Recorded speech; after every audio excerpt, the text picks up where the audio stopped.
Hello and welcome to the show. You know, it takes a great deal of courage to step out on faith and wholeheartedly pursue your passion, especially when your passion may not be something others are actually tuned into.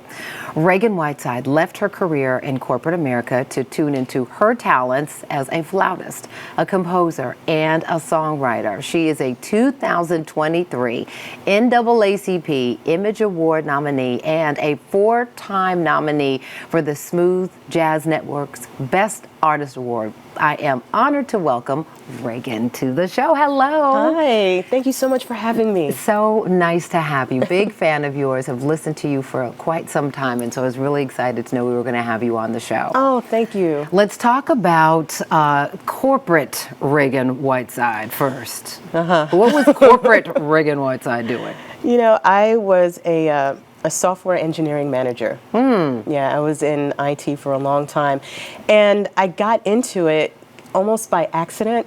It was during the whole .com explosion, and of course, I guess I'm dating when everybody myself said the right jobs now. are going to be in tech, the jobs, Yes. and they still are. Unless And, deep in your heart you really enjoy playing a flute. Right. Exactly. So, you know, I just had to get a job so I could support my music. Yeah. And I got a job as an admin. I was a terrible admin. Uh-oh. And so they said, listen, we have this other job. It's called content manager. You want it? I was like, yeah, I can do that. What is it? What is it? What does that mean? Exactly. And so I got a lot of on-the-job training, and I started to learn how to code. I was learning graphic design. And because it was a startup, you know, everybody had to learn how to do everything. But and were you still playing, you know, like gigs on the weekends like most absolutely. musicians? Yes. I was the weekend warrior for sure. Yeah. Nice. So, and I was born and raised in New York, so I would leave work and go to the club, try to sit in with somebody, go home, do it all over again the next day. So that turns into 7 days a week of work, right? Yeah. What happened? What was the shift for you? How did you go from coding to picking up the flute and playing this 7 days a week? This is how you make your living now.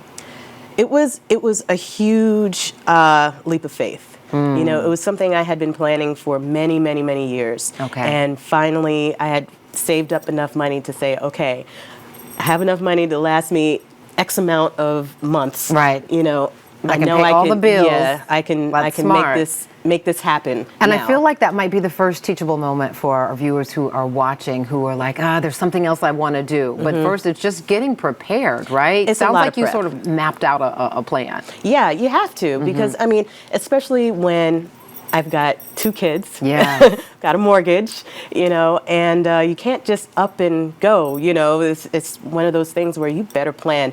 You got to think about health insurance. You have to think about, you know, forget your cell phone bill, just keeping a roof over your head. Right. So, yeah, it takes a lot of planning. And then even once you get to that point, it's like, can I really do this? Can I really do this? Is this really going to pay the bills and bring joy, right? Right, exactly. Let's talk about, because the joy wasn't the only thing that came from taking this leap of faith. You also met your husband moving and transitioning into music full time, right? Well, yeah.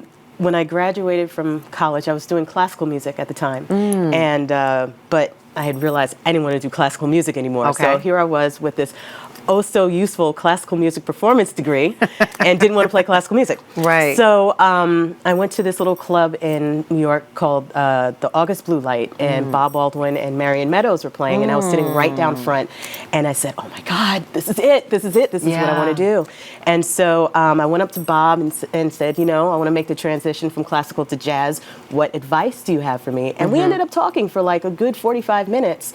And a few days later, he invites me to a session, a recording session to do this jingle for CD 101.9, which was the smooth jazz station in New York at the time. Right, yeah. And that's a big opportunity. It was huge. I feel like the next teachable moment there is, you know, stay ready so you don't have to get ready, right? Yes. Be ready for the big opportunity. Yes. You walk through the door. Exactly. And I wasn't even really supposed to play on the jingle, you know, but I had my flute. Yeah. You know, I always have my flute. Yes. It's small enough. Just bring it. Yeah. So from there, it just turned into this years-long boot camp. Bob was teaching me how to break all the rules I had just learned over the past classically trained, yes. right? Got it. And Dennis Johnson, who owned the studio, was showing me how to run a session, how to make music with MIDI, with computers and everything. And he became my husband about, I don't know, 10 years later. Oh my goodness. So, yeah. So you guys were friends and working together, Yes. and then here comes love. I Yes. love it. And you have 2 children now. Here's a beautiful picture of your beautiful family. I love this. How do you balance? How do you manage? Because life on the road as a musician is very different than being able to get off on time after coding and get home and get to the kids and the husband, right? Yeah, it's challenging. I'm blessed to have my support system around me. You know, my parents are there to get the kids off the bus when, when we got to do very that. Good. But it's never ever actually balanced. No, it's just that's true. it's a constant shuffling and just knowing what balls will stay in the air, what balls you can let fall because it'll bounce back, and what balls will actually break. Right. So you and which ones you're gonna have to be okay with. Some are gonna break. You're just gonna be Exactly. okay. It's broken. We're gonna have to keep it moving because there's a whole Exactly. bunch of others to keep juggling. Quickly, I want to talk about the presence of women as flautists. There are not a lot, but it No. feels like in high school bands and middle school bands, it seems like all the girls were on the flute, and then when we're watching in professional settings, it's mostly men. What It's crazy, happens isn't it? there? I don't know. And I think that, you know, I know in jazz and contemporary, whether it's contemporary or mainstream, it's a very male-dominated industry. Yeah. And so that can be intimidating for some. But but not this one. Nope. To be very clear, not this one. But it is interesting because I think back to all of my son's, plays and all the, musical performances. It feels like the whole section. yeah, The woodwinds were always girls and just a handful. But Yeah. you were also on a mission to help change that and Oh, inspire definitely. women, right? Definitely, I love definitely. that. So listen, up next, you are going to meet 15-year-old Leilani Smith. She dreams of becoming a professional flautist, and she is looking for some tips on how to get there. And you see she's ready. She brought her flute. Ragan's got some really great advice and get some really good information for a lot of young women who are interested in music when the conversation continues. We will be right back. Thank you so much for watching. I really appreciate it. And I really want to thank you for season 3 of Portia. It's because of loyal viewers like you that we keep getting to share this daily dose of positivity all across the country. So just a reminder, I still need you to like, comment, and subscribe. And go ahead and tell your friends. You can catch us now in Orlando, in San Francisco, in Atlanta, and all across the country on Fox Soul. Tell your friends.